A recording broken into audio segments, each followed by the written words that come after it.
नमस्ते दोस्तों। चंद्र बिंदी और बिंदी का प्रयोग, इन दोनों में अंतर क्या है और इन दोनों का प्रयोग कहाँ कहाँ होता है, इस विषय में छोटे बच्चों से लेकर बड़े तक, बूढ़ों तक और प्रत्येक उम्र के व्यक्ति जब भाषा प्रयोग के बारे में विचार करते हैं तो बड़े कंफ्यूज हो जाते हैं। और देवनागरी लिपि का एक एक वर्ण, एक एक अक्षर, एक एक मात्रा का जो उच्चारण है, अगर केवल उसको समझ लिया जाए, इतना वैज्ञानिक उच्चारण है और इतनी वैज्ञानिक देवनागरी लिपि है कि हमको समझते समय बहुत मजा आएगा, बहुत आनंद आएगा और बहुत सरल तरीके से हम इसके प्रयोग को बड़े आसानी से और पूरे कॉन्फिडेंस के साथ समझ पाएंगे। आइए हम चंद्र बिंदी और बिंदी के प्रयोग पर विचार करते हैं। दोस्तों, ये जो बिंदी है इसको हम अनुस्वार कहते हैं। जो केवल एक बिंदी लगती है अक्षरों पर, मात्रा के स्थान पर, उसको हम क्या कहते हैं? अनुस्वार कहते हैं। और बिंदी को अगर चांद बना करके उसके बीच में लगा दिया जाए तो इसे चंद्र बिंदी कहते हैं और ये अनुनासिक कहलाती है। एक है अनुस्वार और एक है अनुनासिक। ध्यान रखिए, इनके केवल जो संकेत है लिखने का, इसमें अंतर दिखाई दे रहा है। ठीक उसी तरह मूल अंतर जो है वह इन दोनों के उच्चारण स्थान का है। अगर हमने उच्चारण स्थान को बहुत अच्छी तरह से समझ लिया तो कुछ भी कंफ्यूजन नहीं रहेगा। उसको समझने के लिए हमें समझना पड़ेगा पहले की हिंदी वर्णमाला में जो अक्षर है, पहली 5 लाइन को हम स्पर्श व्यंजन कहते हैं। एक क च ट त प, पहली जो 5 लाइन है इसको स्पर्श व्यंजन कहा जाता है और स्पर्श व्यंजन की हर लाइन को एक नाम दिया गया है। जो क से शुरू होती है उसे क वर्ग, जो च से शुरू होती है वो च वर्ग। इस तरह 5 वर्ग होते हैं, क च ट त प। हर वर्ग के आखिरी में एक वर्ण है। आप देखिए, ये जो वर्ण है, जो अक्षर है लास्ट वाला, इसका उच्चारण सबसे पहले समझना जरूरी है। मैंने कई विद्यार्थियों से, शिक्षकों से इसके उच्चारण पर चर्चा के दौरान पाया कि इनमें से कुछ का उच्चारण बचपन से ही, क्लास 1 से ही, केजी से ही कई शिक्षकों द्वारा गलत सिखाया जाता है, घर के बड़ों द्वारा भी गलत सिखाया जाता है। फिर बच्चा जब गलत उच्चारण करता है तो जीवन भर वह गलत ही करता रहता है। मैं आपको उच्चारण करके बताता हूं। देखिए, ये है क ख ग घ, यहां तक तो उच्चारण सही है। लास्ट में जो उच्चारण है इसको लोग बता देते हैं ना। उसके बाद च छ ज झ, इसको भी लोग बोल देते हैं ना। कोई इसको अंगा बोलता है, कोई य बोलता है, कोई अणा बोलता है। देखिए, सही उच्चारण में बता रहा हूं आपको। इसका उच्चारण होता है नासिका से, नाक से। इन 5 के उच्चारण में कहीं ना कहीं नाक का प्रयोग होता है। तो ये होता है ङ, अंग नहीं, अ बोलना नहीं है। बिना स्वर के उच्चारण के, इसको बिना पहले स्वर का उच्चारण है। अंग में पहले स्वर आ गया तो ये क ख ग घ, जबकि ये व्यंजन है तो इसका उच्चारण होगा ङ, नाक में डायरेक्ट उच्चारण होगा। अनुनासिक का मतलब ये होता है कि गले से सीधा नाक का प्रयोग। गला और नाक, इन 2 का प्रयोग जहां होता है उसे अनुनासिक व्यंजन कहते हैं। और ये जो अनुनासिक व्यंजन है, ये जबान 5 जगह मुख के अंदर टच होती है, उसके बाद नाक में टच होती है। तो क ख ग घ ङ, यानी नाक से उच्चारण करेंगे। च छ ज झ य मतलब जबान अंदर भी कहीं हवा स्पर्श कर रही है और सीधे नाक में य। फिर ट ठ ड ढ ण में जबान अंदर भी कहीं टच कर रही है और नाक का भी प्रयोग हो रहा है। त थ द ध न, प फ ब भ म। इनका जो उच्चारण है, सबसे पहले आप देखेंगे न का उच्चारण। न का उच्चारण सीधे गले से नाक की ओर होता है, इसलिए ये कंठ्य अनुनासिक व्यंजन है। ये सारे के सारों को हम कंठ्य वर्ण भी बोलते हैं, कंठ व्यंजन भी बोलते हैं। स्पर्श व्यंजन है, इनको कंठ्य भी बोला जाता है क्योंकि गले से उच्चारण होता है। तो ये न जो है उसका उच्चारण गला और नाक से संबंध रखता है। दूसरा जो है य का उच्चारण गले के ठीक आगे जबान के ऊपर वाला भाग तालु जो गले के पास होता है लेकिन दांत से बहुत दूर होता है, उसको बोलते हैं हम तालु। ये तालव्य वर्ण है और यह जो है ये तालव्य अनुनासिक व्यंजन है। ये पांचों अनुनासिक व्यंजन है। उसके बाद आता है ना, तो ये च छ ज ज यहाँ में हमारी जबान टच करती है च छ ज में गले के पास तालु को, लेकिन यह में हमारी जबान तालु के साथ नाक में भी जो है तो उच्चारण पहले जबान से तालु के साथ होता हुआ नाक में जाता है, इसलिए इसको तालव्य अनुनासिक व्यंजन कहते हैं। पांचों का उच्चारण में नाक का प्रयोग होने से यह अनुनासिक व्यंजन है, लेकिन ये जो व्यंजन है ये केवल कंठ्य है, बाकी ये है कंठ्य अनुनासिक। ये जो है तालव्य है तो ये तालव्य अनुनासिक। और ट ठ ड ढ ण का जो प्रयोग है दांत के पीछे, लेकिन गले के ऊपर जो तालु होता है गले के नजदीक, उन दोनों के बीच में जो ऊपर का भाग है उसको हम बोलते हैं मूर्धा। वहां पे जबान टच करती है और वायु उसके बाद नाक में जाती है, तो ना में देख लिया आप, देखिए आप बोल के देखिए ना, तो हमारी जो है जबान मूर्धा से नाक की ओर जो है इसका स्वर जाता है, जबान टच वहां होती है, इसलिए इसको मूर्धन्य अनुनासिक व्यंजन कहते हैं। ठीक ऐसे ही न जब बोलते हैं तो जबान दांत से टच होती है पूरी लाइन में त थ द ध न, तो ये सारे दंत्य है। और ये दंत्य के साथ साथ ये अनुनासिक जो व्यंजन है ये दंत्य अनुनासिक व्यंजन है। लास्ट में लाइन है प फ ब भ म में जो है होंठ हमारे बंद होते हैं और होंठ के बाद नाक से ध्वनि निकलती है म। देखिए हम म बोल रहे हैं तो होंठ भी बंद हो रहे हैं और नाक से आवाज निकल रही है।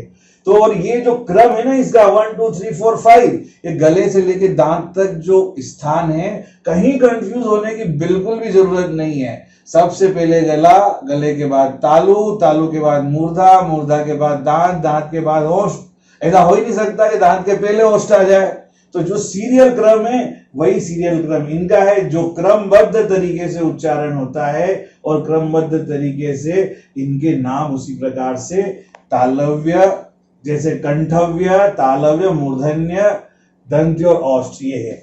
अब ये जो अनुस्वार जिसे हम कहते हैं इसका प्रयोग देखिए, इस लाइन, ये वाली जो लाइन है क ख ग घ और ये न भी हम जोड़ सकते हैं। इन पांचों अक्षरों के पहले, बहुत ध्यान से सुनिए, इन पांचों अक्षरों के पहले किसी भी छोटे स्वर के आवाज के साथ या किसी भी स्वर अथवा व्यंजन के ऊपर अगर बिंदी है और उस बिंदी के बाद में अगर ये इनमें से कोई अक्षर है तो उसका उच्चारण आखिरी अनुनासिक की तरह होगा, अर्थात न की तरह होगा।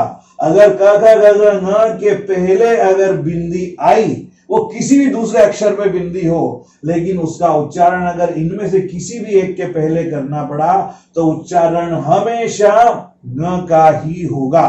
दोनों में लिख करके और उच्चारण के साथ दोनों बता रहा हूं आपको। देखिए इधर, जैसे एक शब्द है कंगाल, तो बिंदी किसी के भी ऊपर हो, लेकिन इनमें से कौन सा वर्ण आया है? ग। घ के पहले इसका उच्चारण हो रहा है, इसलिए न का ही आवाज आएगी, तो यहाँ न है। कंगाल को ऐसे लिखते हैं, इस न की जगह आप बिंदी लगा सकते हैं।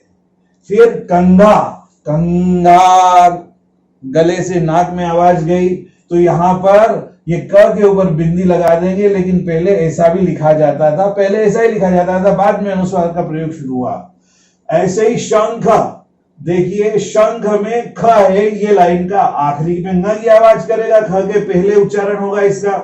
फिर पंकज, पंकज हो या पंख हो, क के पहले अगर उच्चारण होगा, इनमें से किसी के भी पहले अगर बिंदी का उच्चारण होगा तो न का होगा। ऐसे ही यहाँ पे दंगा है, चंगा है, पंगा है, ऐसे बहुत सारे शब्द हो सकते हैं। दंगल हो सकता है, मंगल हो सकता है, महाकाल हो सकता है।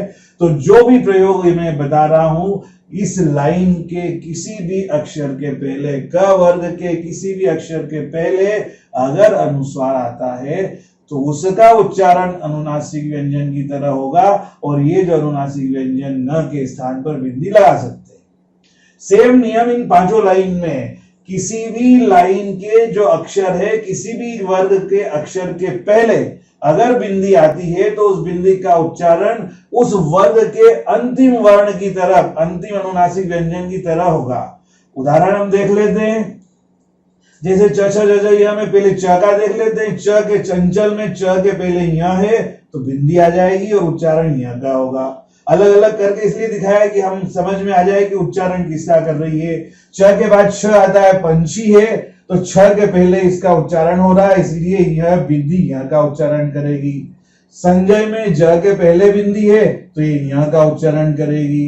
झंझट में झ के पहले बिंदी है तो ये बिंदी य का उच्चारण करेगी। इसलिए कोई भी इन किस लाइन के च वर्ग के किसी भी अक्षर के पहले अगर बिंदी आएगी तो वह हमेशा य का उच्चारण करेगी। और इसका उच्चारण स्थान का सीधी सी पहचान है। य जब बोलेंगे हम, य जब बोलेंगे तो तालु में हमारी जबान टच होगी। देखिए अब ट ठ ड ढ ण, दांत के पीछे वाला भाग मूर्धा से इसका आवाज निकलती है। तो ट ठ ड ढ किसी के पीछे अगर पहले अगर बिंदी आई तो अण का उच्चारण करेगी। जैसे देखिए घंटा, घंटा में ट के पहले बिंदी आई। हमें ये रखना है, ध्यान केवल ये रखना है कि किस अक्षर के पहले बिंदी का प्रयोग होता है, वो बिंदी कौन से अक्षर के ऊपर लगी है इससे कोई मतलब नहीं है ना। उसका मतलब मैं और आगे थोड़ा स्पष्ट करूंगा, लेकिन हमें यह देखना है कि बिंदी किस अक्षर के पहले आई। तो ये देखिए ट के पहले बिंदी आई तो ये घंटा यानी अणा का उच्चारण करेगी। कंठ में अणा रहता है, चंडी चांडाल में अणा होता है, और पंडा डंडा जो भी प्रयोग होता है। तो इस प्रकार से ये बिंदी जिस अक्षर के पहले आएगी उस अक्षर के जो लाइन है, जो वर्ग है, उसके आखिरी वर्ण का उच्चारण करेगी। इसको हम पंचम वर्ण भी बोलते हैं, इसको पंचमाक्षर सिद्धांत भी कहा जाता है, इसको पंचम वर्ण नियम भी कहा जाता है। ठीक है। और ऐसे ही तथा तथा न में हम देख लेते हैं आगे। जैसे हम दंत ही लिखते हैं, दंत लिखेंगे तो क्या होगा, त के पहले आई तो वो हो जाएगा। ठीक है। और जब भी हम चंपक लिख रहे हैं, प फ ब म के पहले अगर ये हमने तथा तथा न का प्रयोग अभी यहाँ दिखाया नहीं है, 1 2 3 4 प्रयोग दिखाए हैं। ये द का मैं यहाँ पर बता देता हूं आपको। जैसे त है तो दंत अगर हमने ऐसा लिखा और इसकी बजाय बिंदी लगा दी तो ये दंत ऐसा होता है। ठीक है। यहाँ पर जैसे संथाल शब्द है, स के ऊपर हमने लिख दिया संथाल, लेकिन तथा तथा न, थ का आखिरी वर्ड न होता है तो ये न का उच्चारण करेगी। जैसे चंद है या चंद्र है, चंद हमने लिखा तो ये चंद चंदू जो भी है ये न का उच्चारण करेगी। मतलब यह कि त थ द द ध किसी के भी पहले अगर बिंदी का उच्चारण होगा तो वह न का ही होगा। ऐसे ही प फ ब म में अगर उच्चारण होगा तो वह म का उच्चारण ही होगा। हम देख सकते हैं जैसे चंपक में प के पहले बिंदी आई है, इम्फाल में फ के पहले बिंदी आई है और ये सब म का उच्चारण कर रही है। चंबल में भ के पहले है और अचंभा में भ के पहले है। मुझे लगता है आपको ये चीज समझ में आ गई होगी, लेकिन यहाँ पर एक ध्यान देने की बात है दोस्तों, बहुत ध्यान से अगर आप सुन रहे हैं तो एक चीज का ध्यान रखिए। स्वर जो होते हैं लघु होते हैं और दीर्घ होते हैं। यह जो नियम मैंने आपको बताया, ये जो नियम मैंने आपको बताया कि बिंदी का उच्चारण कैसे होगा, तो ये देखना भी जरूरी कि बिंदी किस अक्षर के ऊपर लग रही है। ये देखना होगा कि बिंदी के ठीक पहले कौन से अक्षर या कौन से वर्ण का उच्चारण हम कर रहे हैं।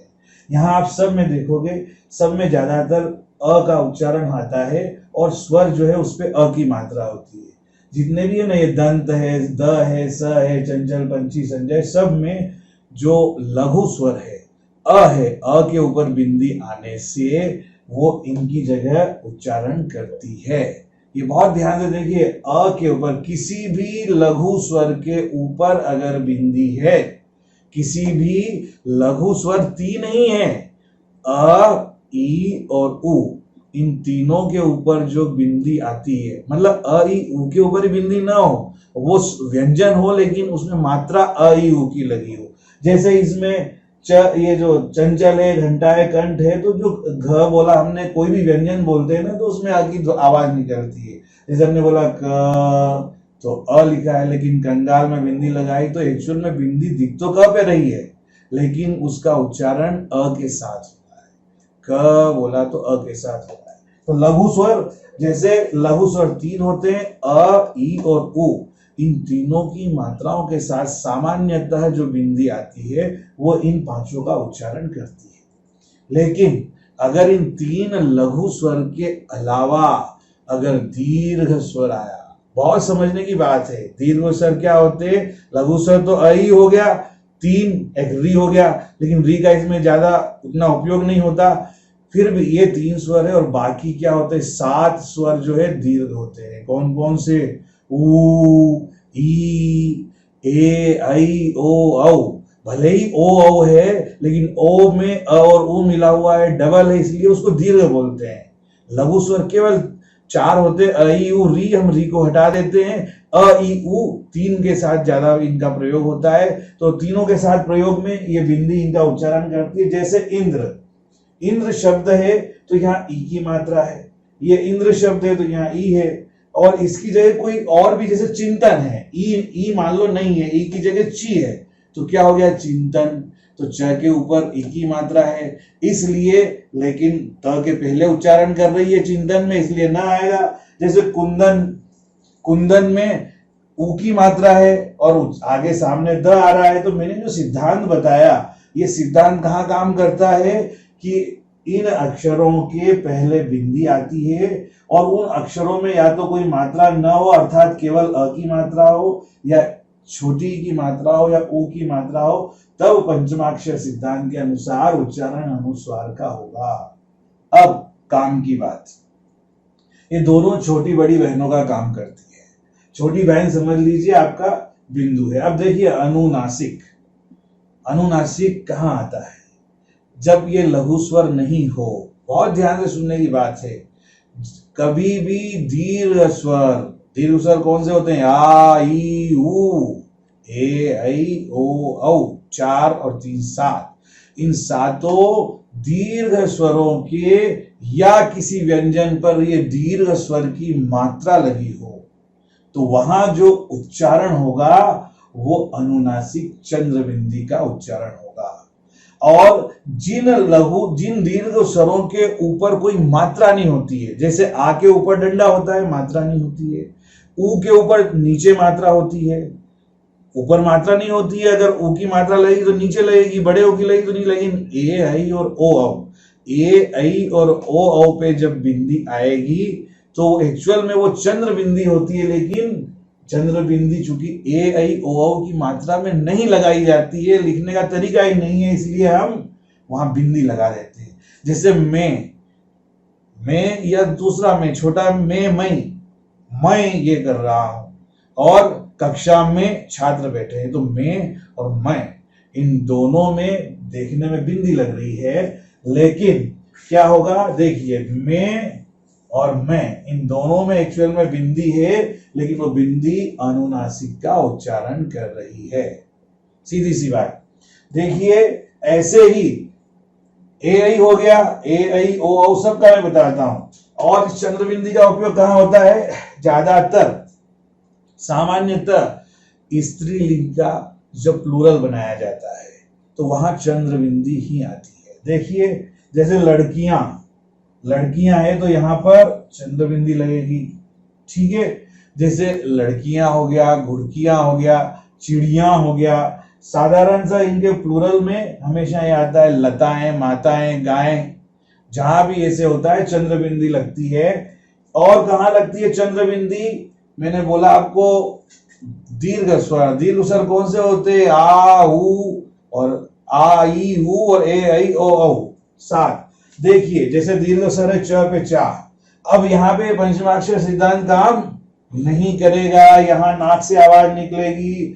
चांद, मांद, कांपना, अब कांपना, हाँ। सांप, अब सांप नहीं होगा, सांप। सांझ, दांत। अब यहाँ पे वो नया वाला नियम, दीर्घ स्वर पे जब चंद्र बिंदु होती है तो नहीं होता है। अनुस्वार और चंद्र बिंदु में, अनुस्वार और अनुनासिक में यही अंतर है। अनुस्वार जो उच्चारण करता है नाक से, तो ये पंचमाक्षर का ध्वनि निकालता है अपने उच्चारण स्थान के अनुसार, लेकिन अनुनासिक की ध्वनि में ये पंचमाक्षर सिद्धांत काम नहीं करता है। ध्वनि हर जगह एक जैसी होती है। जैसे आंख, पांख, देखो बड़ा स्वर आ गया ऊ, पूंछ, पूंछ है ना, तो पूंछ में ऊ बड़े ऊ की मात्रा है। और आंख, आंख और दांत, देखो पूंछ है तो चंद्रबिंदी आई है क्योंकि दीर्घ स्वर है, और लघु स्वर होता जैसे राजौरी और पुंछ है तो पुंछ में बिंदी आ जाती क्योंकि लघु स्वर है। लघु स्वर है तो बिंदी आएगी और वहां पे पंचमाक्षर सिद्धांत करेगा काम, और दीर्घ स्वर है तो चंद्र बिंदी आएगी और एक उसकी अनुनासिक ध्वनि निकलेगी नाक से स्वर के साथ में। तो चांद मान, कांपना, हाँ, सांप, ऐसे ही सांझ, दांत, ये हो गया। अब देखिए और दीर्घ स्वर कौन सा बचा, ई बचा, ऊ का बता दिया, आ का बता दिया, लड़कियों में ओ का बता दिया। अब ये बड़ी देखो सींग, सींग में आवाज चंद्र बिंदी की निकली, दीर्घ स्वर के साथ में नासिका की जो आवाज होती है वो चंद्र बिंदी अनुनासिक की आवाज होती है, वहां चंद्र बिंदी लगाई जाती है। लेकिन चूंकि इनमें चंद्र बिंदी ऐसे नहीं लगाई जाती, इसलिए मात्राओं की जगह वो बिंदी लगा देते हैं, लेकिन ध्वनि उच्चारण चंद्र बिंदी का करती है। तो अंतर क्या है, दीर्घ स्वरों के साथ में हम बिंदी का प्रयोग करें या चंद्र बिंदी का, उच्चारण जो होगा वो अनुनासिक होगा, और वहां पर ये तथा तथा न वाली आवाज, ये न न वाली आवाज न आकर के एक जैसी अनुनासिक ध्वनि निकलती है। जैसे हींद, सींग, नींद, हींद, सींग, नींद, इन सब में क्या है, दीर्घ स्वर है, बड़ी की मात्रा है। चलिए ये हो गया। अब मैं समझता हूं कि आपको बड़े आसानी से ये चीज समझ में आ गई होगी। हमारा जो उच्चारण स्थान है गले से लेकर, अब इसमें एक बात और कंफ्यूजन की है कि जहां पर 5 लाइन है उनके पहले अगर बिंदी आई तो पंचमाक्षर का प्रयोग होगा, लेकिन इन 5 के अलावा भी तो अक्षर है। कचड़ता खत्म होने के बाद क्या आता है, यर लव आता है, शश आता है, उनके पहले बिंदी आ गई तो फिर वो किसका उच्चारण करेंगे। तो आइए हम उसको समझते हैं। आइए दोस्तों देखते हैं पंचमाक्षर वाले स्पर्श व्यंजन के अलावा अगर कोई दूसरे व्यंजन आते हैं तो कैसे हम अनुस्वार और चंद्र बिंदु का प्रयोग करेंगे। देखिए अंतस्थ व्यंजन, कचट 5 लाइन के बाद यर लव होते हैं, इनको बोलते हैं अंतस्थ व्यंजन, क्योंकि इनकी आवाज शरीर में अपने मुख के अंदर ही हो जाती है, इसलिए इनको अंतः में स्थित अर्थात अंतस्थ। तो इनके अलावा अंतस्थ में 4 होते हैं, यर लव और अंतस्थ के अलावा एक ह। ये जो 4-5 अक्षर है इनके पहले अगर बिंदी आएगी तो वह बिंदी देखिए अनुनासिक के साथ साथ, नासिका के उच्चारण के साथ साथ वह बिंदी व के समान उच्चारण करती है, दंत तालव्य। कौन सा व, दंत तालव्य व बोलते हैं इसको। तो इसके अनुसार ये उच्चारण करेगी। कैसे करेगी, देखिए हम लिख रहे हैं संवाद। संवाद में नासिका से तो आवाज निकल रही है, लेकिन ऐसा लग रहा है जैसे संवाद में और आधा व एक और मिला हुआ है, संवाद।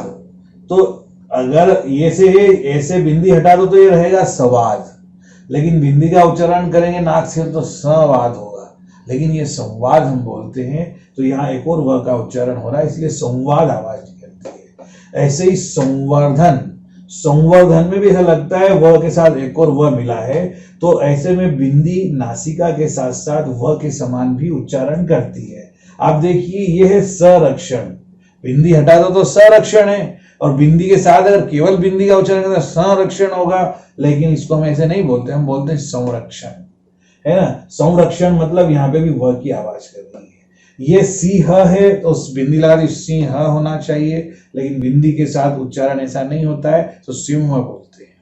देखिए सिंह, संरक्षण, संवर्धन, संवाद, तो यहाँ पे व का उच्चारण निकाल रही है बिंदी। ऐसे ही सहार, तो संहार होना चाहिए बिंदी से, लेकिन नहीं होता, ये संवार होता है। संहार का मतलब वह मिला हुआ है, संहार। इसी तरह लिप्त के पहले सलिप्त हो गया, लेकिन बिंदी से संलिप्त, संहार। और एक होता है संयम। संयम जनरली इसका उच्चारण आजकल जो किया जाता है वो संयम होता है, इसको हम अपवाद मानते हैं। लेकिन सामान्यतः व के पहले, ह के पहले, ल के पहले और इनके पहले अगर र के पहले, मतलब यर, लव और ह, इनके पहले जब भी बिंदी आएगी तो वो जो भी उच्चारण करेगी वो नासिका के साथ व के समान उच्चारण भी होगा। इसीलिए ये संवार, संवार, संलिप्त, ये बहुत ही ध्यान रखने की बात है। इस तरह से इस बिंदी का उच्चारण होता है। अब देखिए श, श, स। अब वर्णमाला में जितने अक्षर होते हैं 25 और 5 30 हो गए, और 33 व्यंजन होते हैं कुल। तो 33 शुद्ध व्यंजनों में इतना हमने अभी पढ़ा आपको, ये और बचा है श, श, स। तो सामान्यतः श, श, स जो लिखा हुआ है, इन तीनों अक्षरों के पहले, इन तीनों अक्षरों के पहले अगर बिंदी आती है तो सामान्यतः वह बिंदी सदैव न का उच्चारण करती है।